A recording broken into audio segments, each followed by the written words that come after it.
Nos permites llegar a tu casa, nos permites llegar a tu presencia, donde cada uno de nosotros, amado Espíritu Santo, somos hombres y mujeres, Señor, que, Dios mío, has puesto como instrumentos para que nosotros pidamos, roguemos, clamemos por la vida, Señor, de tu pueblo, por nuestra nación.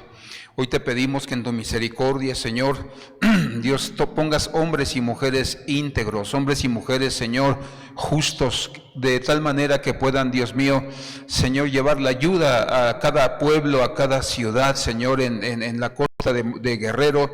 Pedimos, Padre, que tú pones los hombres y las mujeres indicadas, aún muchos de nuestros hermanos, de nuestras hermanas, que se encuentran en puestos de autoridad en el gobierno, Señor. Permite que pueda fluir la ayuda con rapidez, con inteligencia, con sabiduría, Señor, y que cada una de las personas puedan ser, Señor, tomadas en tus manos. Cada una de las personas puedan salir victoriosas. Por eso hoy en el nombre de Jesús declaramos que tú te mueves a favor de ellas, Señor. Dales la fe, dales la esperanza, dales, Señor, la fortaleza que necesitan cada uno de ellos, Señor. Permite que también sea un momento, Señor, donde tu pueblo, Señor, pueda predicar, pueda hablar, Señor, tu palabra, de tal manera que tú te glorifiques, Señor, en medio de cada uno de ellos. Creemos, amado Espíritu Santo, que así va a ser. Creemos, amado Espíritu Santo, que tú te vas a mover y que tú vas a interceder, Señor Dios, a favor de cada uno de ellos, Señor. Dales el aliento, Señor.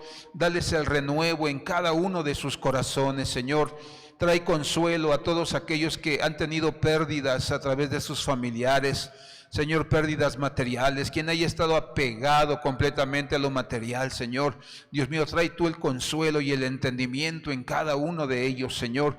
A quienes perdieron a sus familiares, Señor, también trae esa fortaleza, trae ese consuelo en cada uno de sus corazones. Declaramos en el nombre de Jesús que tú te vas a mover a favor de ellos, que tú te vas a exaltar de una manera poderosa, Señor, en medio de sus vidas, y vamos a ver tu nombre glorificado, vamos a ver tu nombre exaltado, Señor, en medio de ellos. Declaramos bendición en el nombre de Jesús y que tu Espíritu Santo está ahí obrando, operando a favor de ellos. Permite que también, Señor, cada estado de la República, Señor, podamos aportar con nuestro granito de arena, Señor, que haya un deseo vivo, Señor, en todos nosotros para poder, Dios precioso, Señor, ayudarles con víveres, Señor, con todo lo necesario para que tu nombre se glorifique. Te damos gracias y declaramos bendición y victoria, Señor, y que tú vas a obrar y a levantar a cada uno de tus hijos, de tus siervos en aquel lugar para llevar la palabra. Te damos la gloria, la alabanza y declaramos en el nombre de Cristo que tú tienes el control de todas las cosas. Amén, Señor Jesús. Y yo quisiera que me ayudaran a orar, hermanos, por Yair. El día miércoles comenzó con una infección en el ojo que tiene enfermo. Ya estamos atendiéndolo, ¿verdad? Pero vamos a orar que Dios se mueva, hermanos, ¿verdad? Que Dios traiga sanidad a través del tratamiento, que el Espíritu Santo se mueva a favor de mi hijo, que, ¿verdad? Responda su cuerpo, su ojo al tratamiento. Padre, te damos gracias por la vida de Yair en esta hora, porque tú eres bueno y fiel, Señor, porque tú eres grande y poderoso, Señor, en medio de nuestras vidas, Señor. Y dice tu palabra que todas las cosas ayudan a bien a los que somos llamados conforme a tu propósito. Yo te pido por la vida de mi hijo, Señor, que tengas misericordia y compasión de su vida, Señor. Mira su corazón y sus caminos, Dios precioso. Y te ruego con toda mi alma, Señor, que tú hables a su corazón, hables a su alma, Señor, trayendo paz, trayendo, Señor, entendimiento en el nombre de Jesús. Hoy yo declaro, Señor, que tu Espíritu Santo habla, que su oído está presto, está atento, Señor, para escuchar tu consejo, para escuchar tu voz. Yo declaro en el nombre de Jesús que tu Espíritu Santo, Señor, oh, Dios mío, nos habla también a nosotros, Dios precioso, como familia, Señor, y sobre todas las cosas clamamos por tu misericordia y por tu sanidad en su ojo izquierdo. Declaramos que toda infección desaparece. Declaramos, Señor, Dios mío, que toda infección, Señor, es arrancada, Señor, de su ojo en el nombre de Jesucristo. Le quitamos toda autoridad, todo poder a la enfermedad y declaramos que tu mano sanadora, Señor, hace un milagro en la vida de mi hijo. Yo declaro bendición, Señor. Yo declaro que tú te vas a mover, que tú te vas a exaltar, que tú te vas a glorificar, Señor. Clamamos al Dios que sana, Señor. Dice tu palabra que, Señor, tú eres Jehová nuestro sanador, Jehová Rafa. Por eso clamamos hoy delante de ti, Señor, a ese amado Dios que ha hecho milagros y que la Biblia nos muestra tus proezas, tus milagros, Señor, de tal manera que tu pueblo te glorificaba y que la gente alrededor te glorificaba por las proezas que hacías a favor de tu pueblo.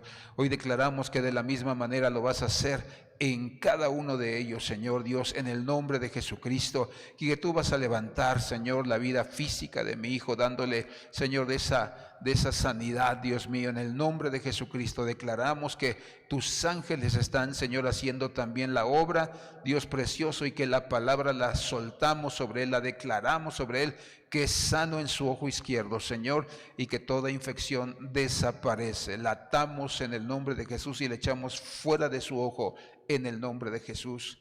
Amén. Y vamos a hacer una última oración, hermanos. Estamos pues ya unos días, ¿verdad?, el día de las brujas, de los brujos, el 31 de octubre, dicen los hechiceros, los brujos, que es el cumpleaños de Satanás. Y los hechiceros dicen, ¿verdad?, que si hay algún brujo, algún hechicero que nunca le había salido su brujería, ¿verdad?, o su encantamiento, dicen que ese día como que Satanás les regala ese privilegio. Entonces, pues imagínense cuántos no estarán esperando de esas personas que se dedican a la hechicería este día para poder realmente dañar a alguna persona, porque para ellos es un trabajo. Pero vamos a orar que Dios frustre, ¿verdad?, frustre los propósitos, las metas. En Estados Unidos hay una ciudad, no recuerdo el nombre, ¿verdad?, pero es la ciudad de las brujas, y tienen hasta un museo, ¿verdad?, donde las personas van como turistas y les dan un tour, ¿verdad?, de la historia de todo ese lugar. Entonces nos damos cuenta cómo las personas hemos sido muy blandas al permitir ese tipo de cosas. Entonces vamos a orar. También es el tiempo donde los niños son robados, donde los hospitales, los bebés, ¿verdad?, son tomados y son robados para poder ofrecer sacrificios a Satanás. Entonces vamos a orar al Señor, vamos a orar por el pueblo de Dios, que hay algunos hermanos que tienen niños, que el Señor les dé la sabiduría y el entendimiento para que ni los vistan de brujita, ni de diablito, ¿verdad?, sino que ellas tengan, ¿verdad?, y ellos tengan el entendimiento de parte del Señor. Hay una niña que tiene como 3 o 4 años que viene los domingos y ella misma decía que eso no era bueno, que eso no estaba bien. Y a veces las insisten en vestirlos de brujita o de diablito. Entonces nos damos cuenta cómo el Señor no ha alumbrado, ¿verdad? Ellos no han dejado que el Espíritu Santo alumbre sus vidas, y por eso ellos hacen eso. Padre, te damos gracias en el nombre de Jesús, porque tú también a cada uno de nosotros nos has dado la oportunidad, mi amado Señor, de poder interceder y de poder trabajar, Señor Dios, siempre a favor de tu pueblo a través de nuestras oraciones y de nuestro clamor. Hoy te pido, Señor, por cada uno de mis hermanos y hermanas de esta congregación y de las congregaciones cristianas, Señor, en todo lugar donde se encuentren, pidiéndote que traigas entendimiento, sabiduría sobre todos nosotros, para que nosotros no practiquemos las cosas del mundo, Señor. Señor, viene un momento donde desde hace algunos meses atrás los hechiceros, los brujos están, Señor, también orando, también clamando a su Dios, Señor, a Satanás, para que venga destrucción en esos días, para que el pueblo siga estando ciego, Señor, para que nuestra nación, Señor, que tiene esa cultura, Señor, que tiene, Dios mío, esas costumbres, Señor, esas tradiciones que son diabólicas sus raíces, Señor, y que no dejan que tu nombre se glorifique. Te pedimos en esta hora, Señor, que tú estés quebrantando toda obra, Señor, que ellos han levantado contra tu iglesia, levantando contra nuestra nación, Señor. Dice tu arma, Señor, tu palabra, que ningún arma forjada contra nuestras vidas prosperará. que tú no estarás en medio de ellos, Señor, en medio del consejo de ellos, cuando tramen, cuando estén planeando, Señor, destruir la vida de tu iglesia. Hoy declaramos en el nombre de Jesús que tu Espíritu Santo quebranta la vida de ellos. Señor, quebranta el corazón de cada uno de ellos. Muchos de ellos te conocieron, muchos de ellos conocen tu palabra. Por eso te pedimos en esta noche, Señor, en el nombre de Jesús, que tú quebrantes toda obra del diablo, de hechicería, de encantamiento, Señor. Todo espíritu inmundo, Señor, que hayan lanzado los hechiceros y los brujos, Señor, ya, Señor, sobre las colonias, sobre las ciudades, declaramos, Señor, que tu Espíritu Santo les quebranta, Señor, somete toda obra, Señor, de las tinieblas, en el nombre de Jesucristo, toda sutileza que ha utilizado el diablo, Señor, para engañar al pueblo a través de los maestros de las escuelas, a través de las familias, a través de los altares que ponen, Señor, declaramos que tu pueblo se mantiene firme, se mantiene fiel, Señor, y que no va a darle la gloria a la muerte, al diablo, Señor, sino que van a reconocer tu nombre, Padre. Permite que en estas fechas sea donde también cada uno de nosotros podamos hablar, podamos proclamar al Dios de la vida, al Dios que resucita, al Dios que se levantó de entre los muertos y que nos da vida a todos aquellos que creemos en Él. Declaramos que tu iglesia, Señor, despierta, que tu iglesia, Señor, camina con firmeza, camina con entendimiento, con inteligencia, Señor. Quebrantamos toda obra de las tinieblas, Señor. Declaramos que tú sometes todo espíritu inmundo de muerte, de violaciones, Señor, de robos de niños, Padre, de sacrificios humanos. En el nombre de Jesucristo, Señor, declaramos que toda brujería, toda maldición que sea lanzada contra tu iglesia, contra nuestra nación, Señor, la revertimos y declaramos que no puede tocar nuestra vida, nuestra alma, nuestro corazón, nuestra familia, Señor. Hoy declaramos que tú te mueves de una manera poderosa, sobrenatural, Señor, y que tus ángeles guerreros vienen, Señor, a pelear la batalla, Señor, en el nombre de Jesucristo. Quebrantándoles, enmudecemos, Señor, toda palabra de ruina que lancen contra la vida de tu iglesia, Señor. Dios mío, quebranta los dientes de los perversos, Señor, y sean avergonzados y huyan delante de tu presencia, Señor. Hoy declaramos que tu presencia, Señor, se manifiesta y se exalta en medio de cada uno de nosotros. Te damos gracias y declaramos bendición en el nombre de Jesucristo. Amén, Señor. Y también te pedimos en esta noche que tú nos enseñes a través de tu palabra, que tú instruyas nuestra vida de tal manera, Señor, que cada uno de nosotros vamos a aprender cómo conducirnos como sacerdotes del Dios Altísimo. Hoy declaramos en el nombre de Jesús que tu entendimiento viene sobre nuestra vida y que cada uno de nosotros no solamente recibiremos tu palabra, sino que la meditaremos, la pondremos por obra, de tal forma que nosotros podamos, Señor, estar listos para el día del arrebatamiento de tu iglesia. Te damos gracias y declaramos bendición en el nombre poderoso de Jesucristo. Amén, Señor. Puede tomar su lugar, hermano, en esta noche. Y hoy seguimos con el tema del tabernáculo, ¿verdad? Hace 8 días hablábamos sobre el holocausto, el altar del holocausto, lo que significa y qué es lo que Jesús hizo en la cruz del Calvario y lo que nos toca hacer a nosotros. Hoy vamos a ver las herramientas del tabernáculo. Los sacerdotes utilizaban ciertas herramientas para poder mover el sacrificio. Recuerde que a veces eran ovejas, a veces eran, ¿verdad?, bueyes, es dependiendo, ¿verdad?, de la ofrenda que ellos iban a dedicarle al Señor. Entonces, la Escritura nos enseña que pues utilizaban ciertas herramientas, ¿verdad? Recuerde que había una tribu llamada la tribu de Leví, que Dios escogió para que ellos fueran los que ofrecieran los sacrificios en el tabernáculo. Y vamos al libro de Éxodo capítulo 27, versículo 3, donde la Biblia nos habla y nos dice, ahí subrayé, ¿verdad?, cada uno de los utensilios de diferente color. Dice: harás asimismo sus recipientes para recoger las cenizas. Había un recipiente para recoger las cenizas. 2, y sus palas. También había palas. 3, había tazones. 4, había garfios. 5, había braseros. Todos sus utensilios los harás, ¿qué dice?, de bronce. ¿Por qué? Porque el bronce es muy resistente, ¿verdad? Yo tenía un tío, me imagino que también ya murió, era el más grande de la familia de mi papá, que él se dedicaba a trabajar el bronce. Él hacía las campanas de las iglesias católicas, ¿verdad? llegaba a la Ciudad de México, recorría pues ahora sí que un buen número de iglesias para ofrecer sus servicios, para repararlas, y trabajaba el bronce, ¿verdad? Yo me acuerdo que nos regaló una olla de bronce o cacerola, donde ahí la usábamos nada más para derretir queso, hermano, ¿verdad? Y con tortillitas el queso manchego. Entonces, cuando nosotros vemos el bronce es muy resistente, pero también tiene su significado. Entonces dice que había 5 utensilios que el sacerdote utilizaba para poder ofrecer el sacrificio como Dios lo había escrito, lo había mandado. Tú y yo, dice la Biblia, que somos reyes y somos sacerdotes. Entonces, ¿por qué estamos hablando de esto? Porque como sacerdote, como ministros de Dios, porque aunque tú no te veas de esa manera, tienes que verte, ya no eres cualquier persona. Entonces, tenemos que saber cómo conducirnos y cómo hacer las cosas para Dios. Yo quiero que vayamos a ver el primer utensilio, que es el recipiente que recogía las cenizas, ¿verdad?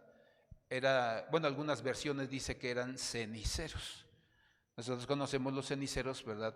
Porque los que fumábamos, ¿verdad? Pero en realidad el cenicero era para poder recoger cenizas en el tiempo, ¿verdad?, del tabernáculo. Éxodo 27, versículo 3, dice: harás asimismo sus recipientes para recoger las cenizas. En la siguiente diapositiva vamos a ver qué significan las cenizas en la Biblia. Es figura de los fracasos, de nuestras derrotas, de nuestro dolor, es figura de nuestro pasado. Todos tenemos, hermano, un pasado y muy triste en muchos casos, donde ahí tuvimos fracasos, tuvimos derrotas, tropezones, caídas, pero precisamente las cenizas, ¿verdad?, eran recogidas, ¿verdad? La Escritura, ahorita vamos a ver cuál era el propósito de ellas. Entonces, dice la Biblia que había un recipiente para recoger las cenizas. Recuerda que ofrecían el sacrificio y dice la Biblia que el propósito era pedir perdón por los pecados. Es decir, cuando el animal quedaba reducido a cenizas, entonces los pecados, hermano, estaban siendo olvidados de parte de Dios. Donde Dios nos estaba dando la oportunidad, fracasaste, levántate, inicia tu camino para que tengas un camino de victoria, un camino de gozo, un camino de bendición. Entonces, por eso nosotros nos damos cuenta que ese era el propósito de esta herramienta. Isaías 61, versículo 2, nos habla acerca de lo que el Señor quiere hacer con nosotros. Y dice 61, versículo 2 y después el 3, dice: para proclamar el año favorable, dice, del Señor. ¿Y cuál es el año hermano, el año favorable, o cuál es la proclamación o el mensaje favorable? Me gustó esta otra versión, solamente anoté 2 partes. Dice: este es el tiempo que Dios eligió para darnos salvación. ¿Estás en fracaso? Tienes que ser salvo. Por eso decimos que cuando uno predica el mensaje de Jesucristo o el Evangelio de Cristo, uno no tiene que ofrecerle a la gente la promesa de que Dios lo va a sanar, de que Dios le va a arreglar sus problemas familiares o matrimoniales, de que Dios les va a arreglar sus problemas económicos. Ese no es el mensaje.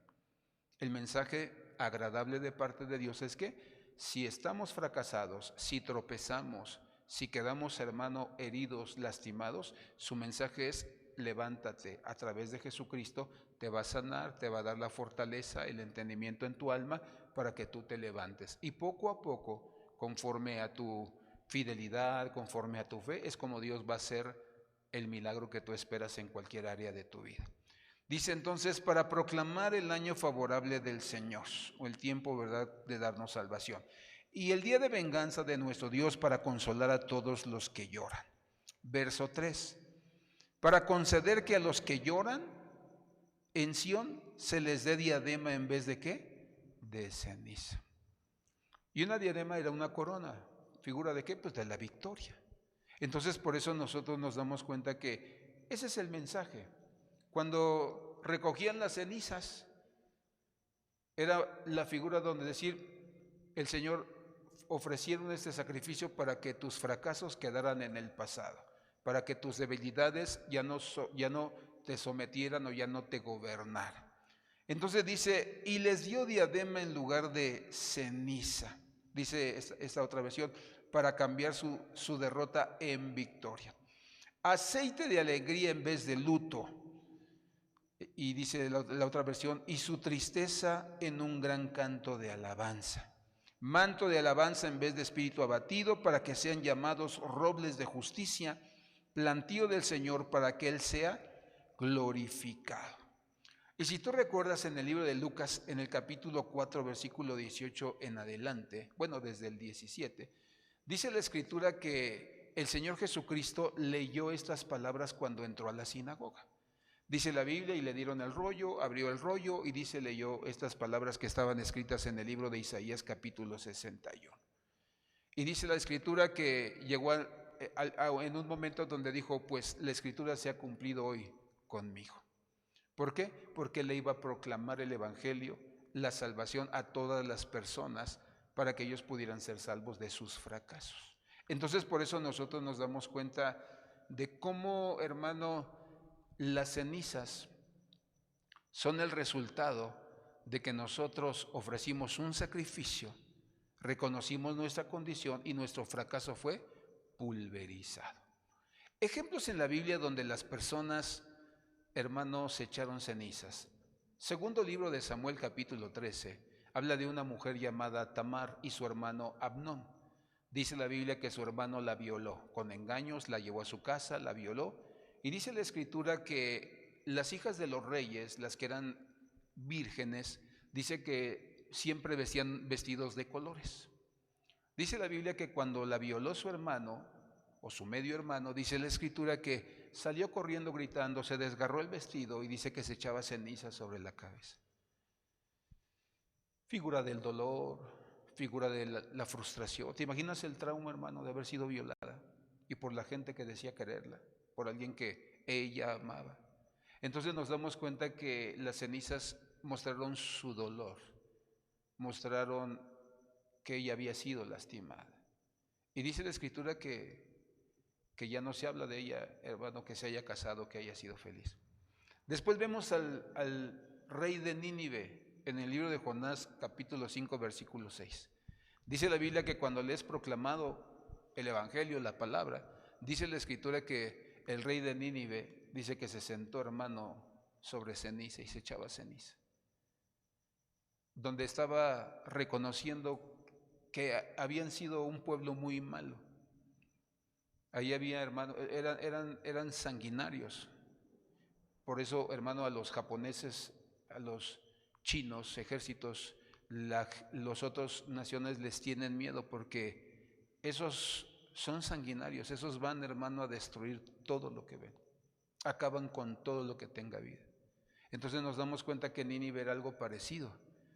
Y entonces cuando le predican y le hablan que se tenía que arrepentir, empezaron a reconocer sus pecados, sus faltas.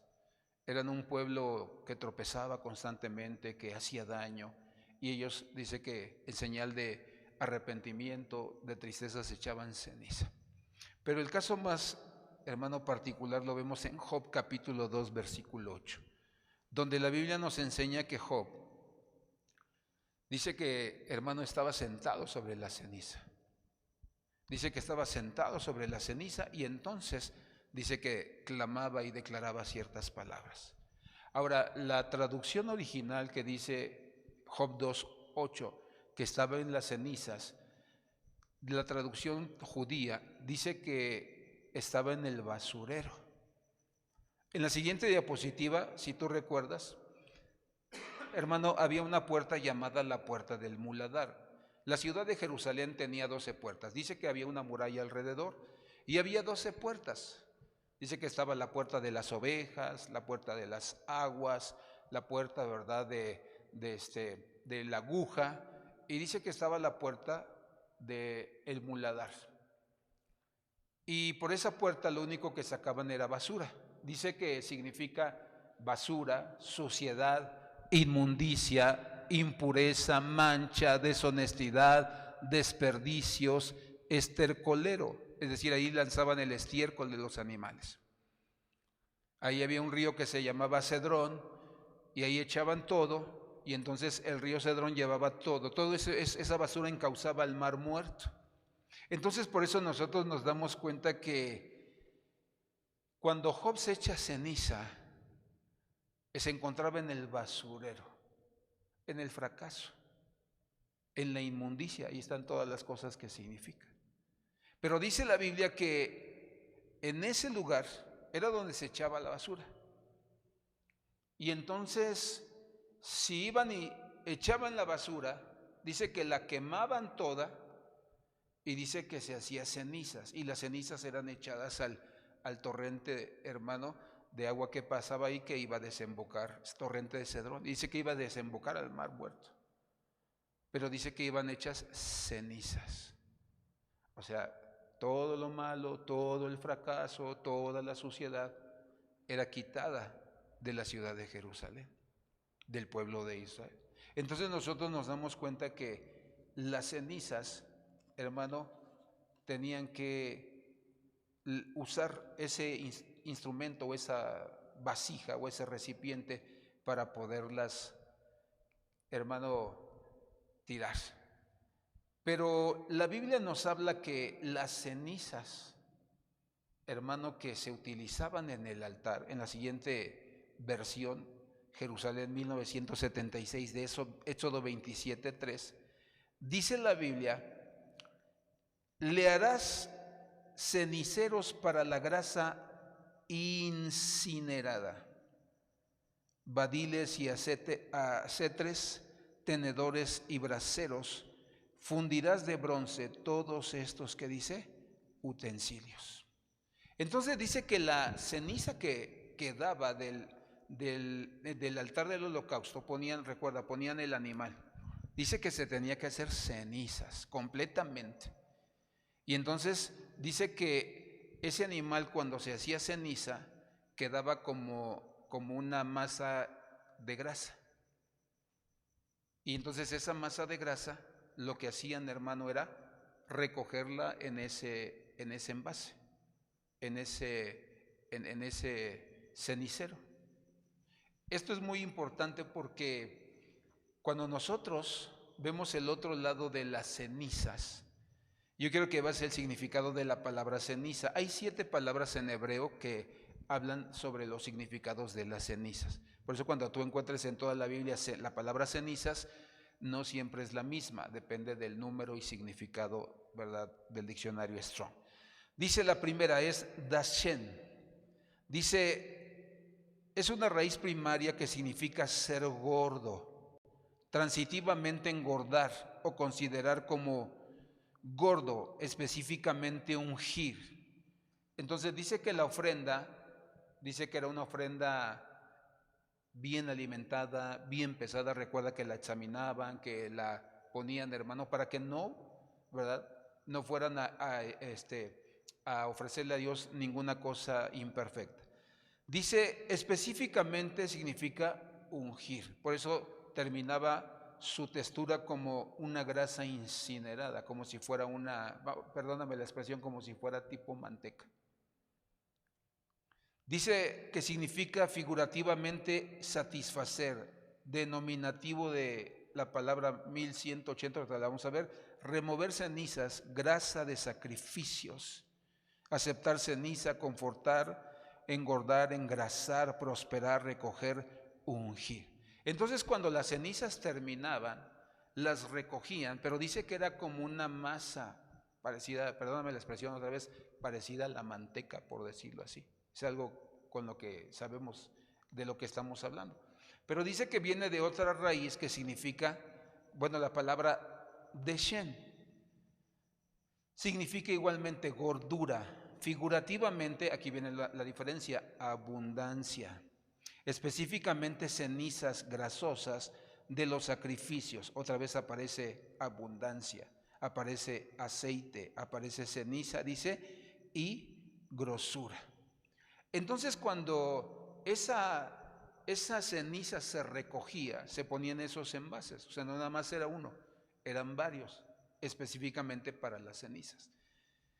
Esas cenizas grasosas las guardaban porque con esas cenizas o esa grasa era la que, hermano, encendían las lámparas del candelero y el altar del incienso. Ahí era donde ponían, servía como combustible para alumbrar.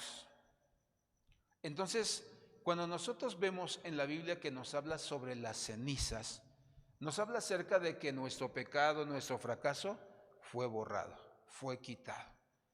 Pero también dice que a la misma vez las cenizas a nosotros nos alumbran.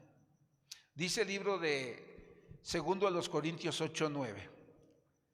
Dice, porque conoceréis la gracia de nuestro Señor Jesucristo, que siendo rico, sin embargo, por amor a vosotros se hizo ¿qué? Pobre, para que vosotros en medio de su pobreza llegaréis a ser ricos.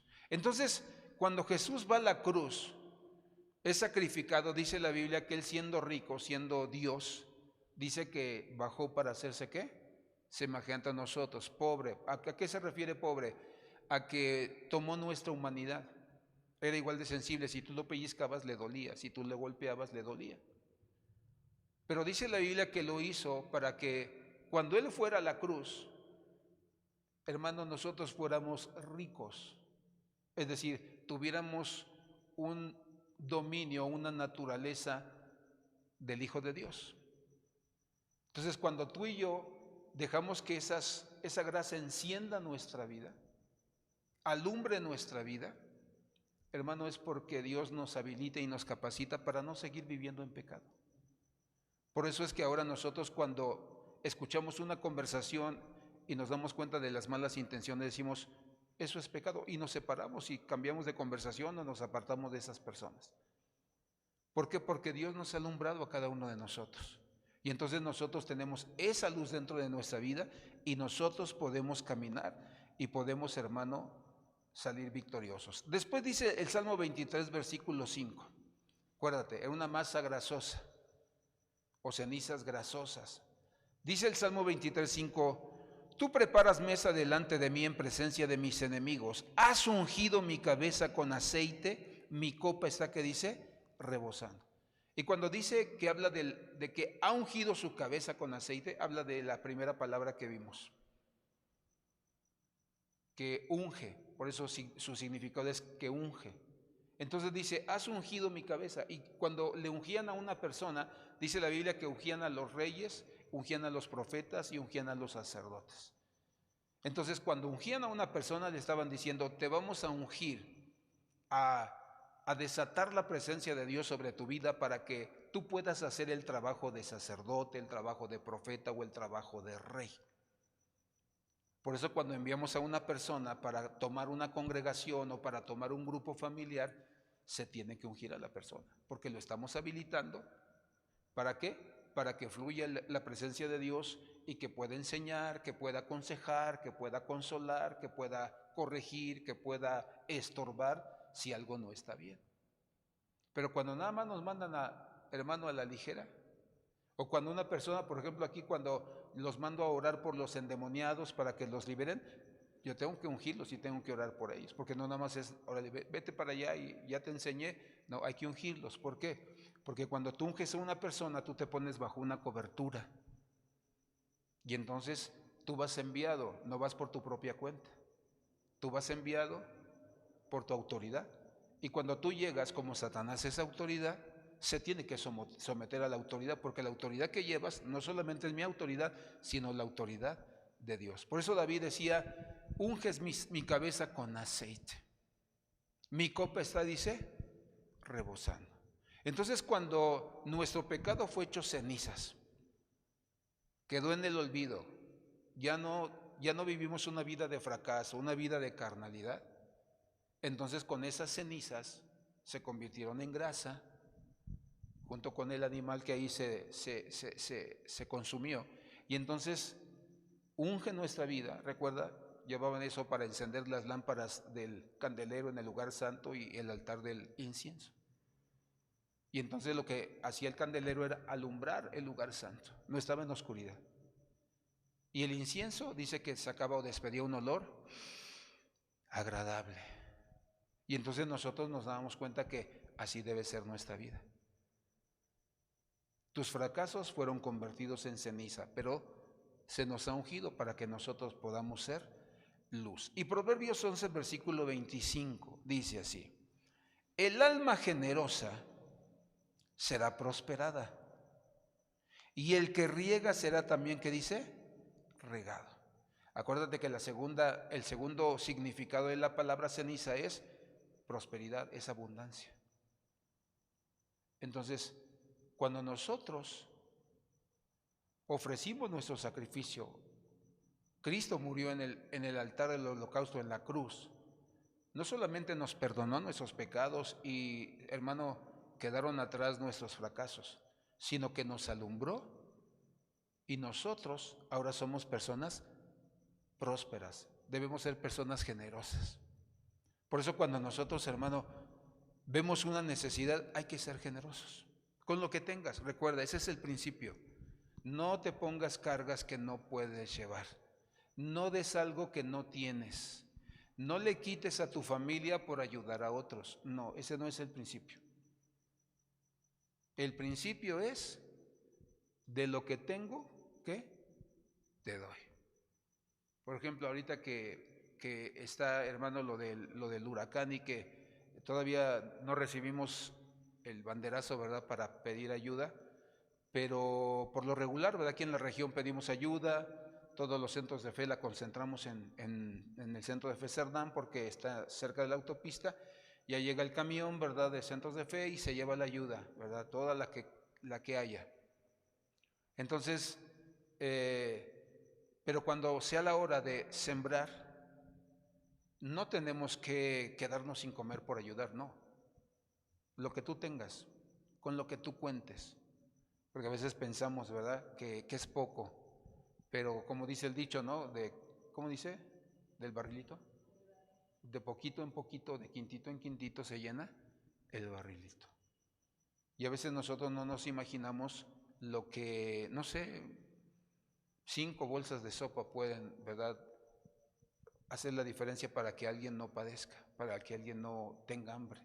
Entonces recuerda, tenemos que ser generosos. Por eso dice el proverbio, el alma generosa será, que dice, prosperada. Y el que riega será también, ¿qué? Regado. Por eso cada vez que tú tengas la oportunidad de dar, aunque sea poquito, hermano. Cuando tú vas en el camión, ya mira, tú identificas cuando alguien va en el camión y que canta por necesidad y no porque quiere ser artista. Porque hay gente que dice, no, es pecado darles, no. Si tú ves un chamaquito en la esquina del semáforo, hermano, y te pide, si traes una torta, si traes un agua, dásela. Pero no nos pongamos en una actitud de que como no son cristianos no hay que ayudarles, no. Porque tú no sabes cómo puedes ayudar a esa persona o qué necesidad estás tú ayudándole a suplir para que no padezca. Entonces, ese era el propósito del cenicero. Eso es lo que nos enseñan las cenizas.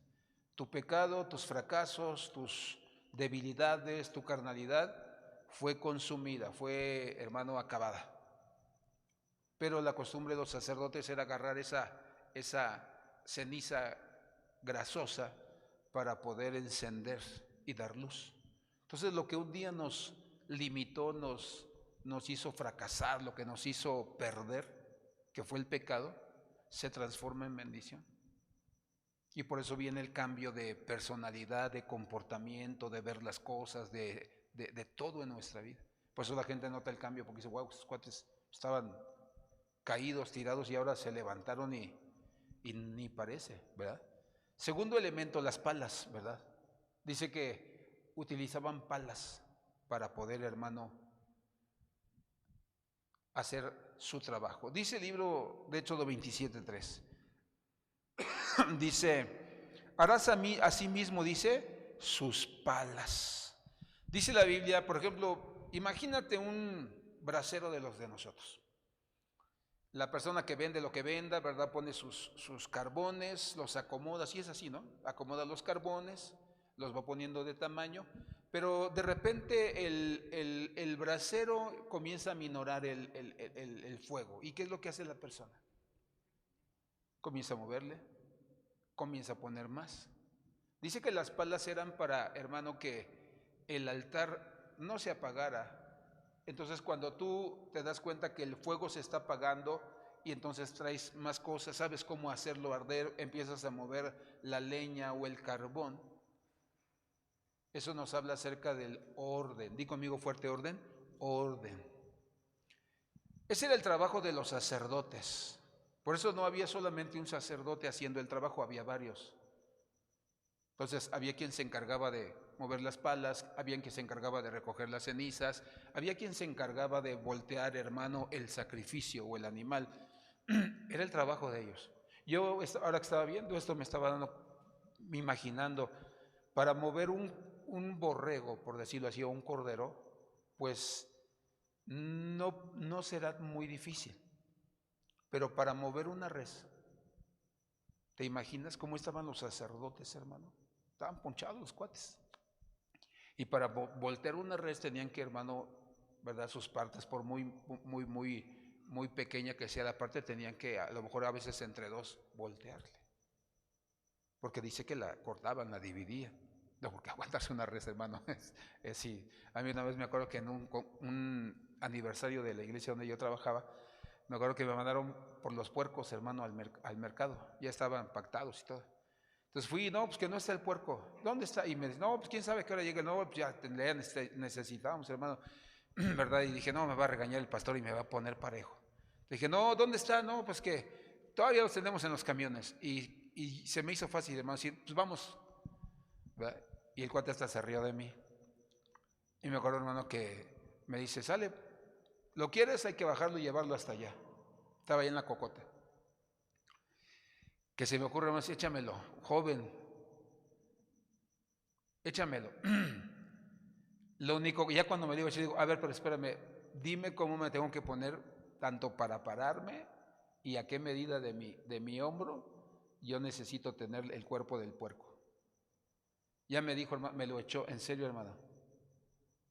Para mí no fue una tortura, desde donde me lo echó hasta el puesto, que ahí ya lo empezaron a cortar y toda la cosa.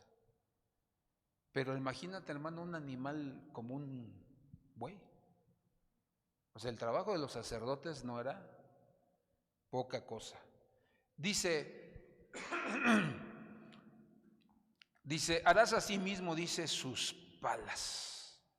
Entonces nos está hablando acerca de que ponían orden en el altar del holocausto.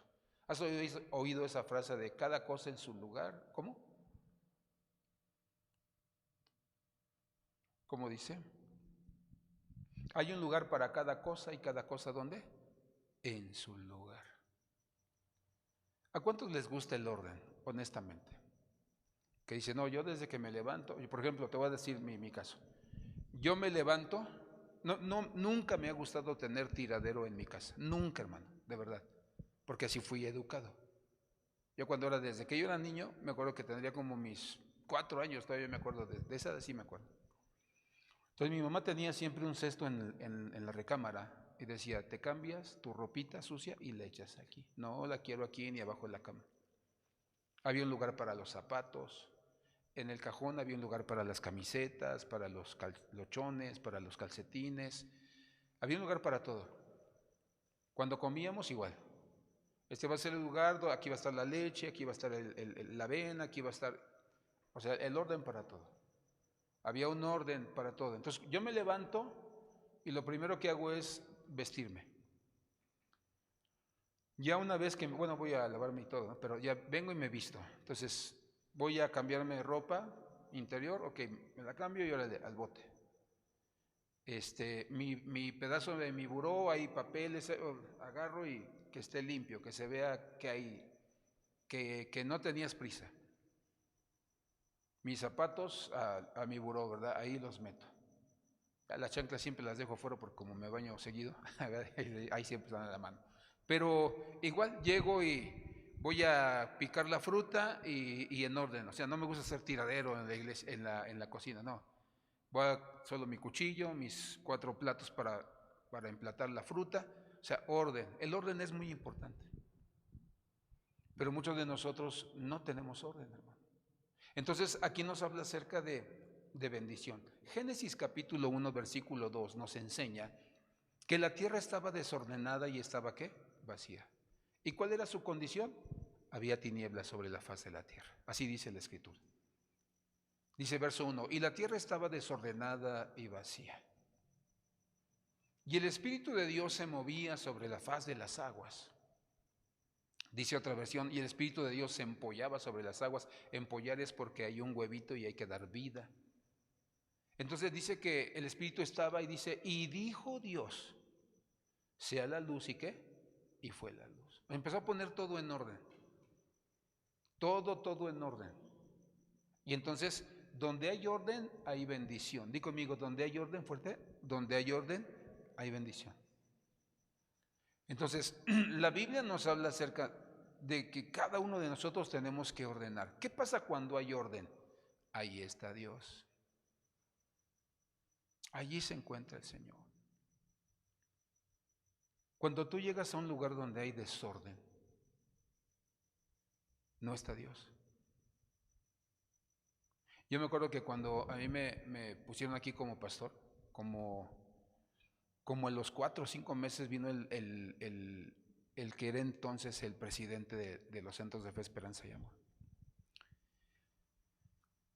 Cuando yo llegué aquí, hermano, yo sí tuve que hacer un cambio completamente en todo. Porque me acuerdo que aquí en toda esta parte había chorro de varillas, tabique, material. Allá hasta el final había una covacha toda, hermano, descuidada, arriba echaban basura y entonces estaban los pasillos no estaban, aquí afuera, ¿verdad? Estaban unos lavaderos ya muy gastados y había parecía, hermano, un arbolazo, pero exagerado. Entonces comenzamos a quitar, allá afuera pinté, lo primero que hice fue pintar de blanco, fue que había hermanos albañiles en ese tiempo, digo, a ver, échenme la mano, vamos a echar abajo todo, me gustaría echar tirol. Yo anduve ahí, hermano, paleándole y echándole con ellos. Entonces, cuando llegó el presidente, el hermano Victorio, que ya está con el Señor, me dijo, ¿verdad? ¿Qué diferencia? Así está tu alma, limpia. Porque el desorden, hermano, trae más desorden.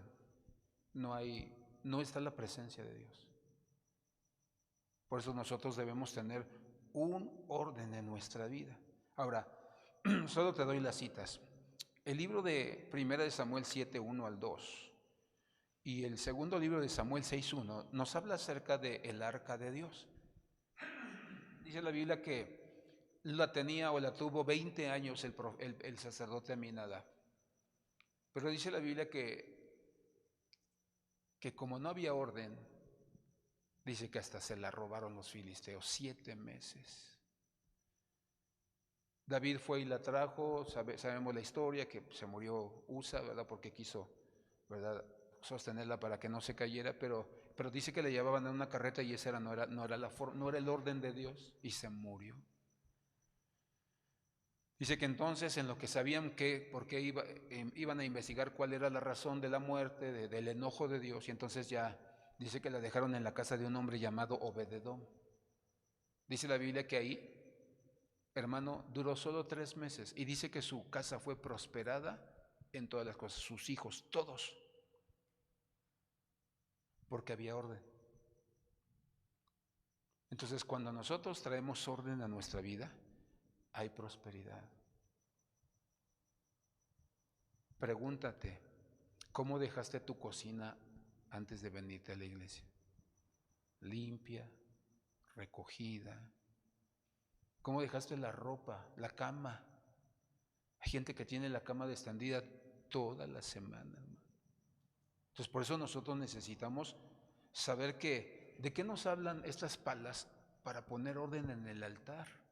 Tenían que mover la leña, tenían que acomodar todo para que pudiera el fuego hacer, hermano, su obra o lo que ellos querían hacerlo. Hechos capítulo 1, versículo 10 y versículo 11. Dice la Biblia que Jesús estaba ascendiendo, ya estaba subiendo al cielo, y dice que los discípulos estaban viendo. Y dice que de repente 2 ángeles se les aparecieron. Y dice que le dijeron, varones, ¿qué hacéis mirando al cielo? Esa fue la pregunta. Y entonces dice la Biblia que pues, Jesús se va. Y así dice la Biblia, y tú lo vas a ver, que les dijo, no se la pasen viendo, mejor vayan y hagan lo que Jesús les mandó a hacer. ¿Y qué fue lo que les mandó a hacer? Ir y predicar el Evangelio. Dice que regresaron les dijo, no salgan de Jerusalén antes de que hayan recibido el Espíritu Santo. Entonces dice que lo primero que hicieron, dice, ok, antes de ir a predicar nos dijo que oremos hasta que venga el Espíritu Santo. Y fueron, ¿y qué dice? Y las lenguas de fuego cayeron sobre ellos. 120. Y después hicieron la labor que el Señor les permitió. Entonces, cuando hablamos de orden, estamos hablando acerca de que Dios te da a ti la pala para que comiences a poner orden. Orden en tus comidas, orden en tus horarios, orden en tus actividades personales, orden en todas las cosas. Yo me acuerdo que cuando me operó el doctor, mi ojo izquierdo, me dijo, bueno, de ahora en adelante, si vas a salir, vas a tener que usar lentes negros por el calor, porque los rayos pueden afectar el lente, el ojo. Vas a evitar estar en lugares donde haya mucho, pero mucho polvo. Vas a poder nadar, pero sin abusar. Vas a poder ver la computadora, pero cada 2 o cada 3 horas, 10 minutos de descanso. Y a mí se me hizo fácil no hacerle caso. Y hermano, terminaba con mis ojos rojos, inflamados, porque el orden trae bendición. El obedecer lo que Dios te dice trae bendición. Y el libro de Mateo capítulo 24 versículo 46 nos enseña que cuando Jesús venga, hermano, no nos va a encontrar haciendo lo que nos mandó. Dice, dichoso el siervo cuando su Señor al regresar lo encuentra cumpliendo con su deber.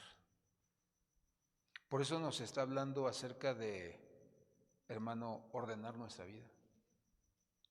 Pregúntate, ¿cuántos años de cristiano llevo?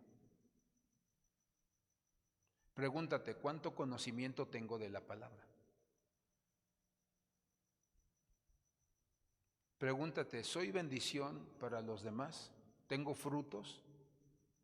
Tengo el fruto del amor, de la paz, de la paciencia, de la benignidad, de la fe, de la esperanza, de la misericordia. Entonces las palas lo que nos enseñan es a ordenar nuestra vida. Hay que poner orden, hermano. Hay que poner orden. Y cuando nosotros ponemos orden, mira hermano, nos la llevamos bien tranquila.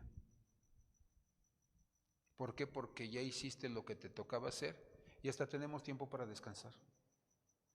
La tercera herramienta que utilizaban eran los tazones. Éxodo 27, versículo 3. Éxodo 27, 3 dice así. Harás asimismo sus tazones. La Biblia, hermano, nuestro pueblo, 27, 3 dice, harás para él recipientes para recoger las cenizas, las paletas, y aspersorios, o esos, ¿verdad? Lo que llaman las jofainas o los recipientes para recoger la sangre. Dice, trinchantes y braseros, todos, dice, de bronce. Entonces dice ahí los aspersorios. ¿Por qué? Porque cuando mataban, hermano, al animalito, lo degollaban, le salía la sangre, caía en el recipiente, y entonces el sacerdote, una de las cosas que hacía era agarrar esa sangre, untaba los 4 cuernos del tabernáculo y después entraba al lugar santo y al lugar santísimo y hacía aspersión de la sangre. ¿Por qué crees que, hermano, todo eso es una costumbre que tenían cuando entraban a hacer sacrificios. ¿Y por qué crees que también, hermano, los sacerdotes católicos, sí te ha tocado de repente, o cuando fuiste católico, que agarraban de ahí, por aspersión lanzaban agua? Todos querían el agua, si no te tocaba, te subías a la silla y te tocaba, porque que es que era bendita, ¿no?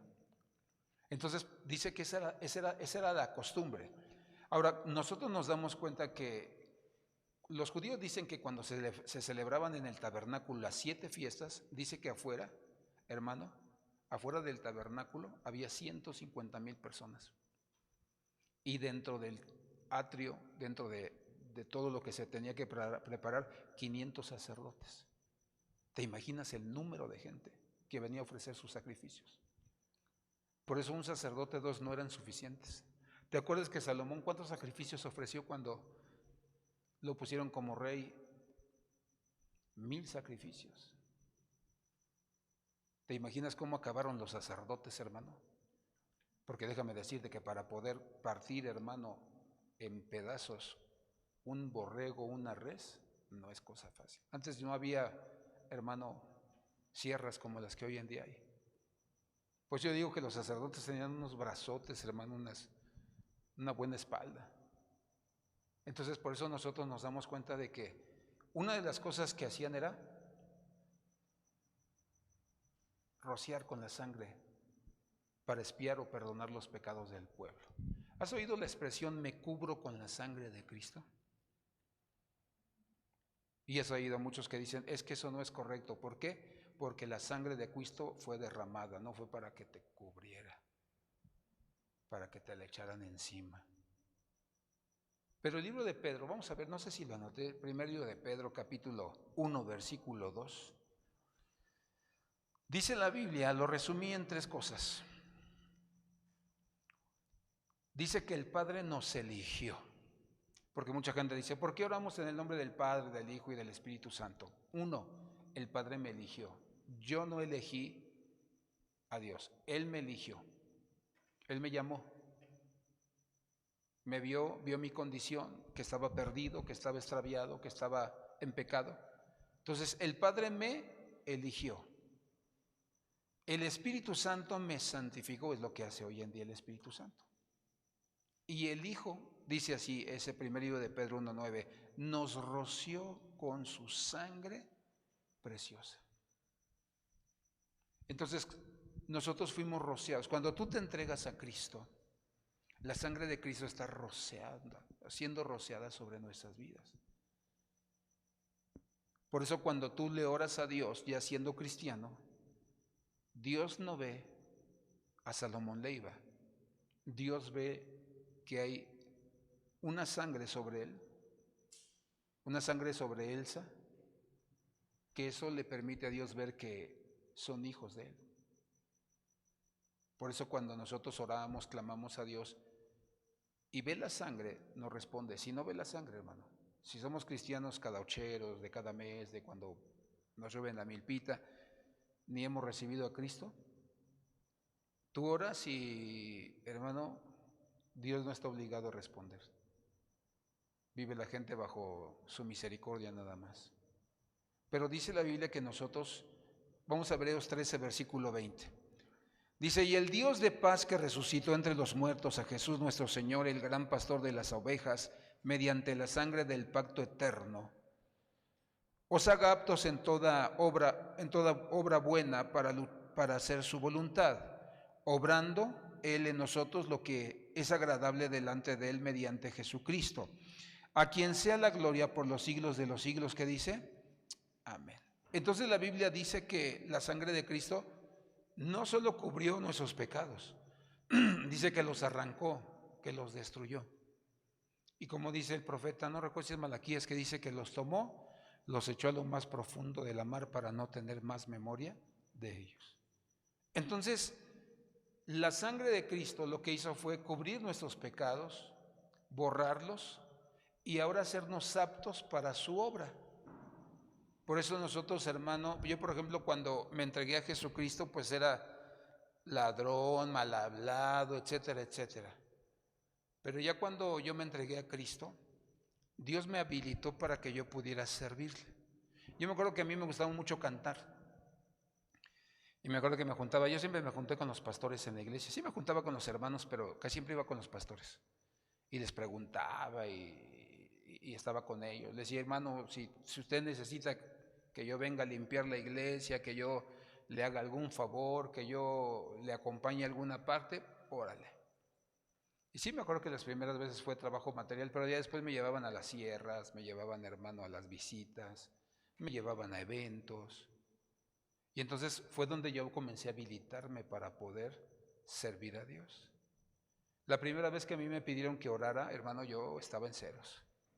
Y me acuerdo que el pastor se dio cuenta y nada más me dio por ahí unos segundos, me tomó el micrófono, me dijo muy amablemente, gracias hermano, sigamos orando hermanos. Y entonces ya fue cuando yo dije, no, no, no. Si a mí me vuelven a poner a orar, yo no puedo seguir teniendo este tipo de experiencias. ¿No te ha pasado que a veces hay gente cristiana en tu casa y dices, ora por los alimentos y qué es lo que hacen? ¿Yo? No, mejor que ore ella. No, mejor ore usted. ¿Por qué? Porque no están habilitados para servir al Señor. Cristo entró dentro de ti. A mí hay mucha gente que me dice, hermano, por favor ore por mí porque usted está más cerquita de Dios. No, no es cierto. Tú estás cerca de Dios. Cuando eres hijo, estás cerca de Dios.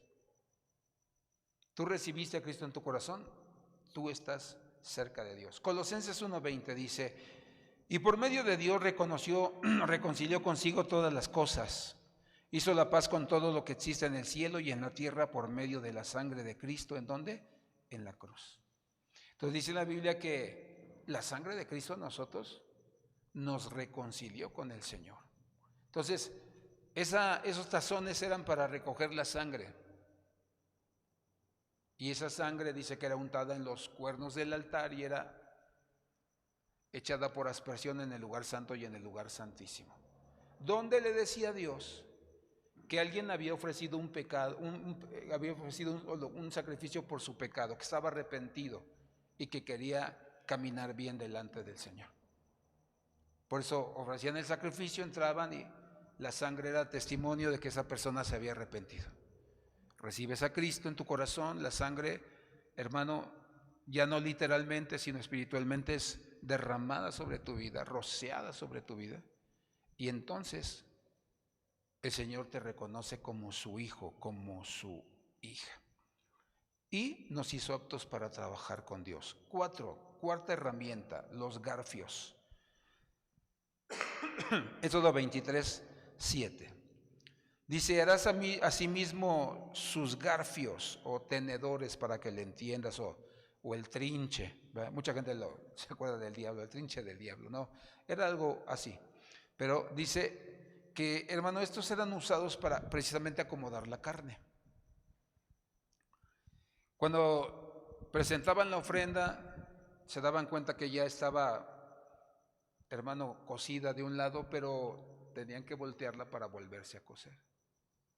¿No te ha pasado cuando has asado carne o cuando has asado cortes finos, hermano, que de repente se cocieron de un lado y de otro, pero a lo mejor de alrededor no? Y ahí tienes tus pincitas y estás hasta que quede bien, al término que tú te la comas. Bueno, los trinches o los tenedores eran para que voltearan, hermano, el holocausto o el sacrificio y quedara completamente cocido.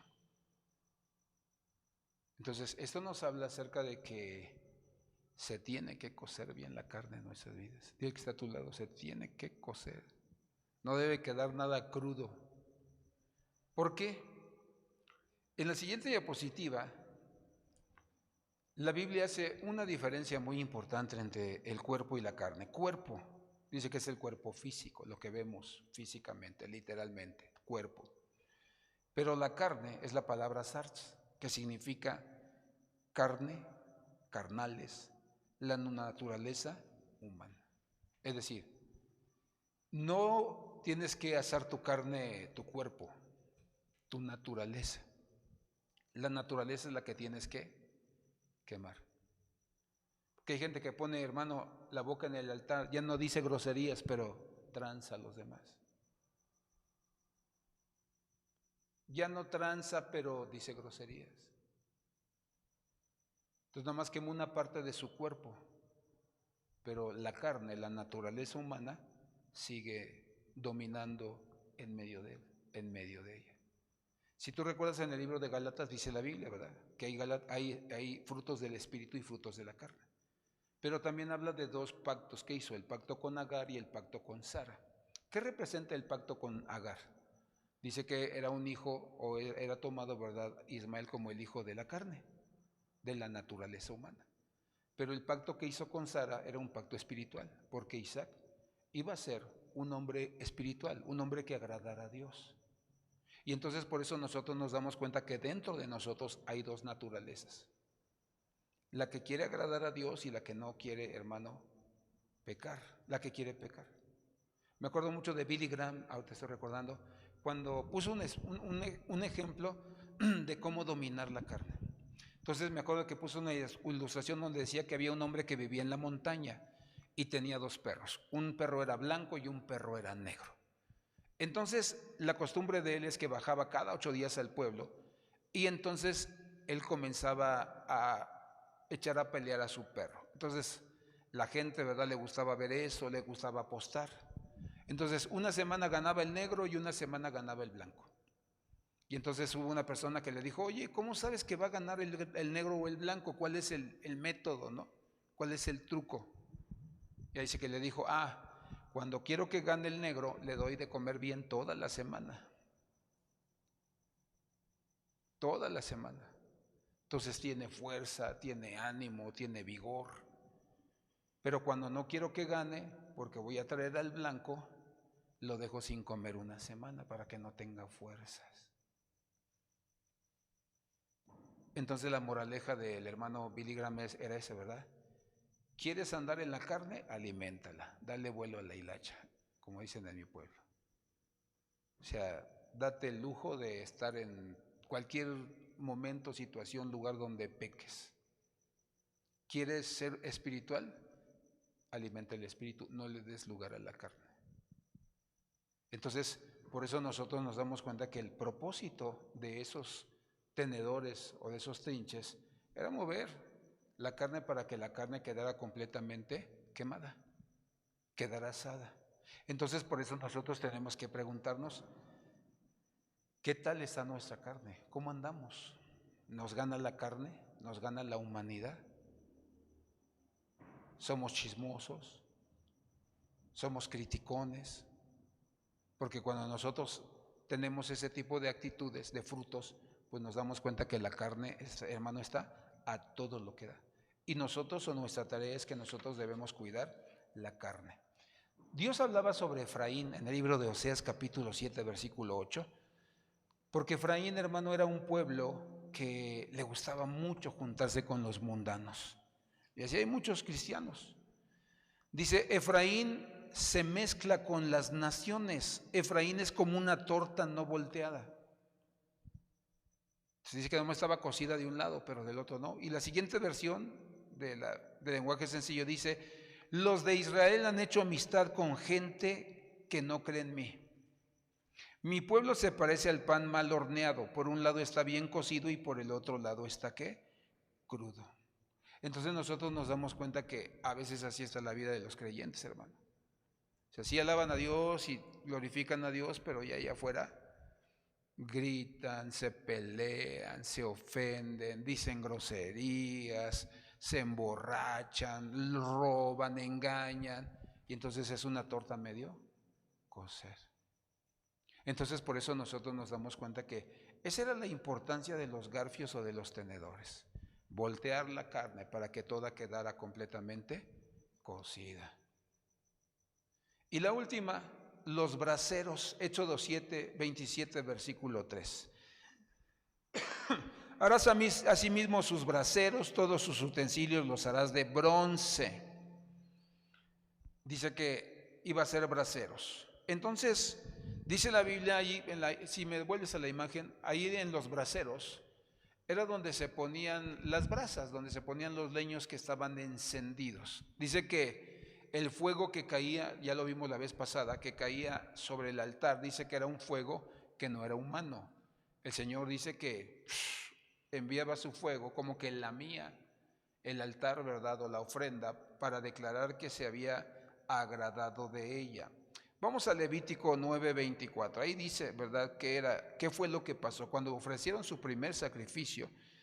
Dice, bueno, desde un versículo antes dice que Moisés y Aarón estaban en otro lugar, pero dice que en el 24, y salió fuego de la presencia del Señor que consumió el holocausto y los pedazos de grasa sobre el altar.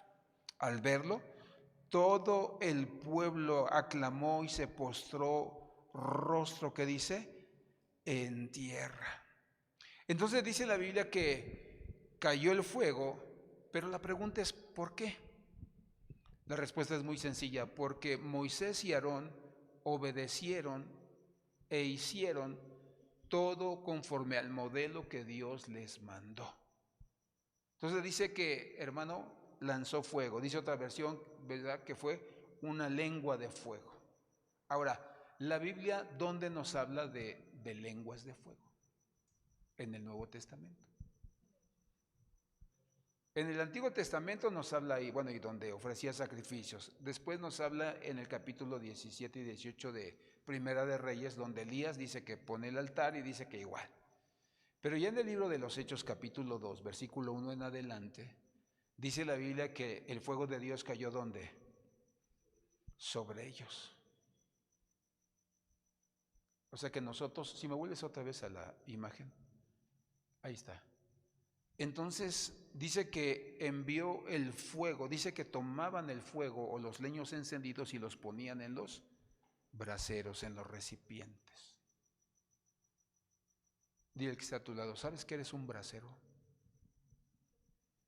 O sea, el fuego de Dios cayó sobre 120 braseros en el libro de Hechos capítulo 2. ¿Y fueron qué? Encendidos.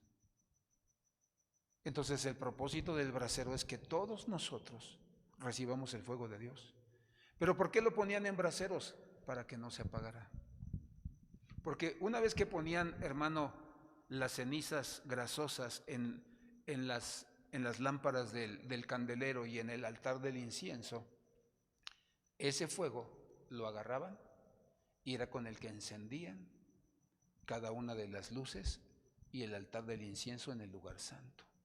No se tenía que apagar. Por eso dice que les dijo, van a tener que cuidar el fuego de Dios, que no se apague. No lo voy a volver a mandar. Entonces, cuando Dios envía su fuego sobre nosotros, como sus hijos, tú tienes que cuidarlo, hermano. No puedes dejar que el fuego que puso en ti se apague. Tienes que tener celo por el fuego de Dios. Entonces, el fuego de Dios se apaga cuando nosotros pecamos, desobedecemos. Y a veces como Sansón, ¿te acuerdas? Dice, y Sansón se puso de pie y dijo, será como las otras veces. El Espíritu de Jehová vendrá sobre mí y venceré a mis enemigos. Pero como un cántico, hermano, de lamento, dice, pero Sansón no sabía que el Espíritu de Jehová se había apartado ya de él. Entonces nosotros tenemos que cuidar este fuego. Pregúntate, ¿lees la palabra? ¿Te das tu tiempo para leerla? Porque eso es fuego. ¿Por qué? Porque es como un espejo que te va a dejar ver tu condición. Estás despeinado, con lagañas, con baba. Entonces, como es un fuego que limpia, que purifica, tú inmediatamente trabajas en tu alma, en tu carne. O sea, porque el problema no es si pecas, el problema es seguir pecando. Entonces tú puedes, hermano, haber hecho lo peor, como aquella mujer de capítulo 8 de San Juan. La encontramos en el mismo acto que dice del adulterio. Pero no trajeron al hombre y la ley era que los dos tenían que ser apedreados. Y al final le dijo, ¿y dónde están los que te acusan? No, pues se fueron. Bueno, vete, te perdono, pero no peques más. Entonces, tú la riegas, acostúmbrate esto y ten este principio en tu vida. Tú la riegas de la peor manera, ya no puedes hacer nada, hermano. El hubiera no existe. Pero arrepiéntete. No lo vuelvas a hacer. y en donde tú vas a salir victorioso. Que nadie te condene. Porque a Job seguro que su mujer, hermano, lo condenaba. ¿Qué has de haber hecho para que nos hubiera Dios castigado así? Me arrepiento de haberme casado contigo. Y lo juzgaba y lo acusaba, pero dice, pero Job no pecó con sus labios contra el Señor. Entonces, ¿pecaste? Ni modo, no hay cómo esconderlo. Pero el arrepentimiento y el apartarse de los pecados nos va a restaurar. Y así nos pudieron haber visto en las cenizas como a Job, pero después, hermano, nos van a ver con el poder y la unción del Espíritu Santo. Por eso dice la Biblia que nosotros necesitamos ser esos braseros que contengan el fuego de Dios sobre su altar. Y cierro con esto.